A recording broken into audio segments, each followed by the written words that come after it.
Okay, everybody, happy Friday. Big waves to you. Good to see you. I know there's a little coolness in the air, but you know what? It's Friday. It's Friday. We got to get excited if you're not already. So I got to say this selfishly. It was an amazing experience to me last night. We got to see so many of you in Alabama at an event we did. We might have stayed out too late, but I got to see Pat Ogden. I got to see so many of you. So it was super excited. And then I've got a whole crew coming into Nashville, Tennessee this weekend. So it's just like, it's kind of like unwrapping a Christmas present every day.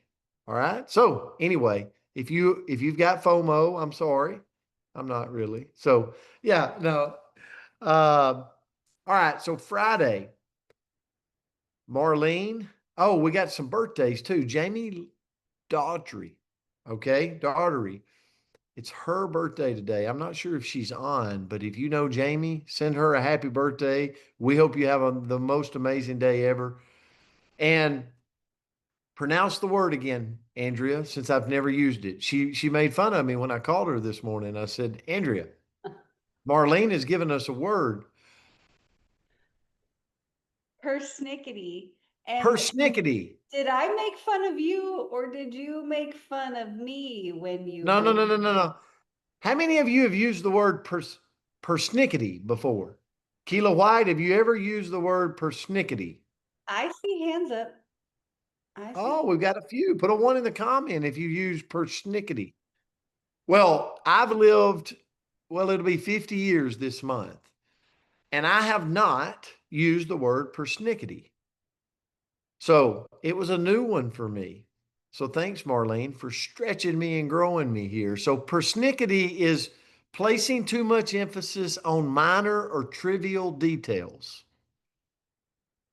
Don't raise your hand, but how many of you get fussy on particular things? You wake up and you're like, you know what? I can't move today because, well, there's a blade of grass out of place. And until we get that blade of grass straightened up, I can't even do anything. Okay, that might be a little extreme, but persnickety, placing too much on minor, trivial details. So, a persnickety person is someone who pays attention to every little thing. Like sometimes to the point it slows them down. They can't get a lot done because every little thing is not perfect. It's not to perfection. And while a bit of detail is needed, like attention to detail is sometimes great, being over persnickety can create stress, nitpicking, perfection, paralysis, stuck in quicksand, can't move, right? Because it's not, it's like I'm working on my health, but I can't do it unless I've meal prepped all week long.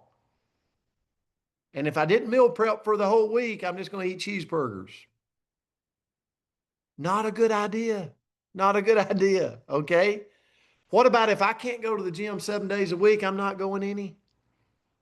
If I can't get all of my exercise in, I'm just not going to exercise at all. I can't do that presentation because it's not perfect. I need a video. I need this. I need that. And you look up in 6 months and you're like, you're not doing anything. Persnickety. Learning to recognize persnickety tendencies, it helps us balance really trying to create excellence from just do something, take some action. Like, not everything needs to be perfect for all you perfect people out there. It doesn't have to be perfect. Sometimes progress is way better than perfection. And I'm going to end with this in hopefully 1 minute. Last night, we're in a room and there was a lady that spoke. I'm not going to mention names, But the lady that spoke makes about $250,000 a year. And I get told all the time, oh, you can't get people together today. We're living in a different time. People don't want to get people together. Guess what she does? Gets people together.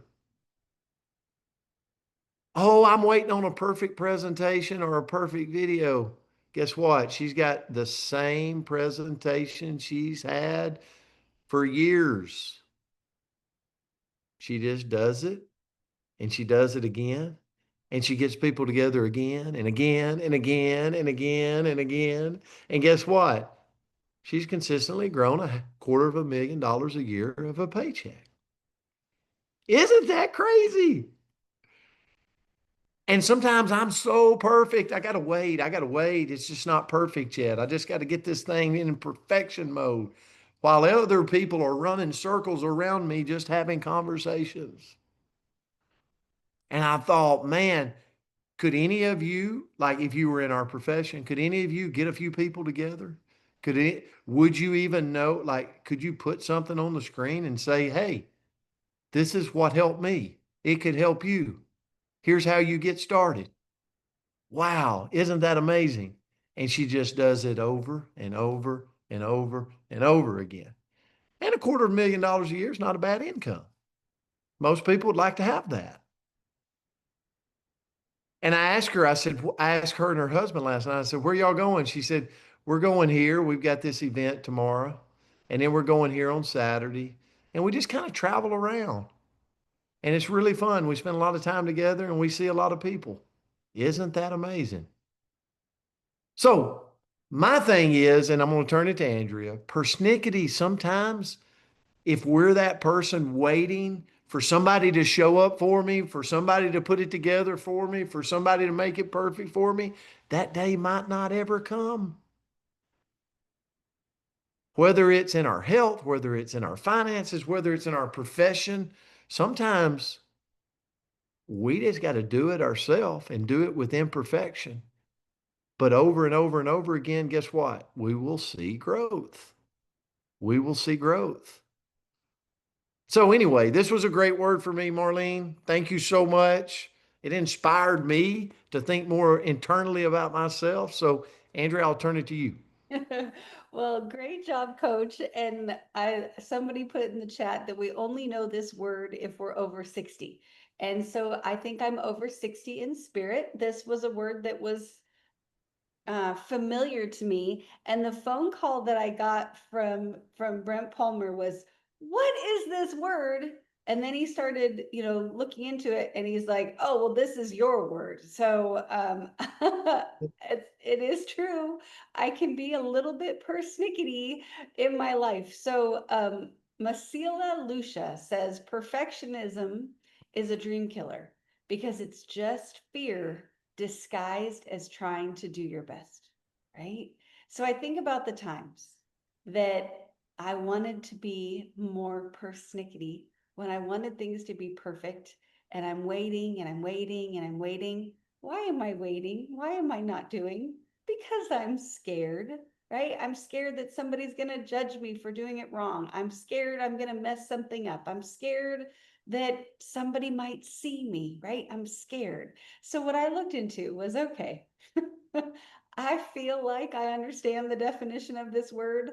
I feel like I might relate to it. In the chat, was it Audrey that said she logged in to have somebody step all over her toes? And I'm like, me too, Audrey, me too. So what I looked into was, okay, how can I stop being overly persnickety, but still care about quality and doing a good job? Okay, so how can I do this? So first of all, I've got to remind myself that 80% done is much better than 100% perfect, right? If I just get it done, then we can all move forward. I can maybe help somebody. I can get a little better. That's so much better than trying and trying and trying and trying to get to that perfection that doesn't, as far as I know, I haven't found it yet, right? I haven't quite got there.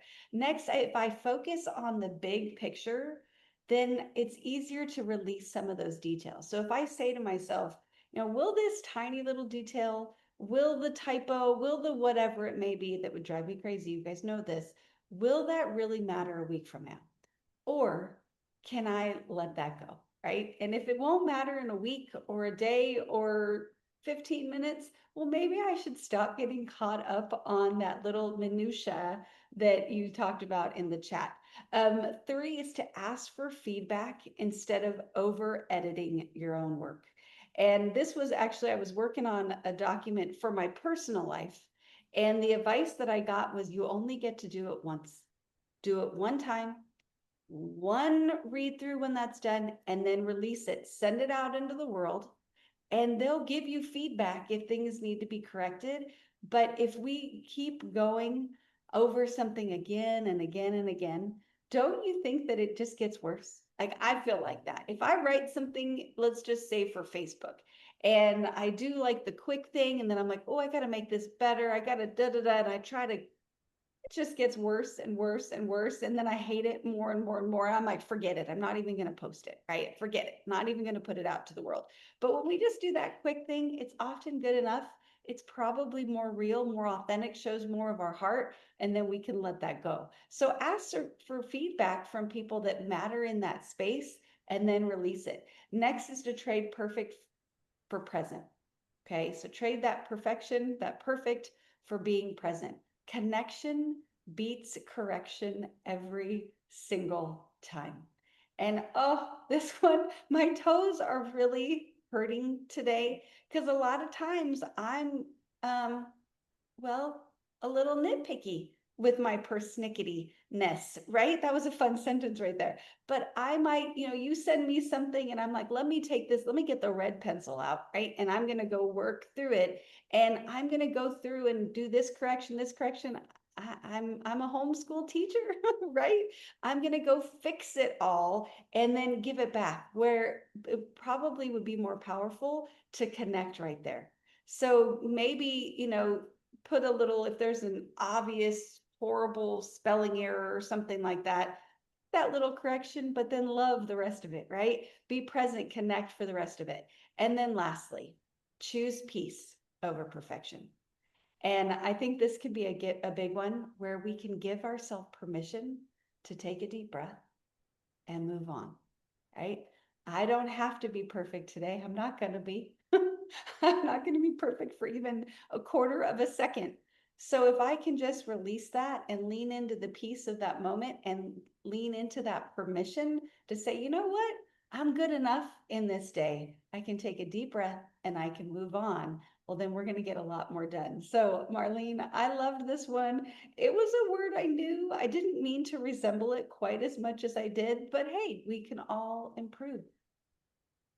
No, it was a great one to end on a Friday. And it taught me a word today. So that's awesome, selfishly. Guys, here's the thing. Isn't it nice to just know that we're not perfect, right?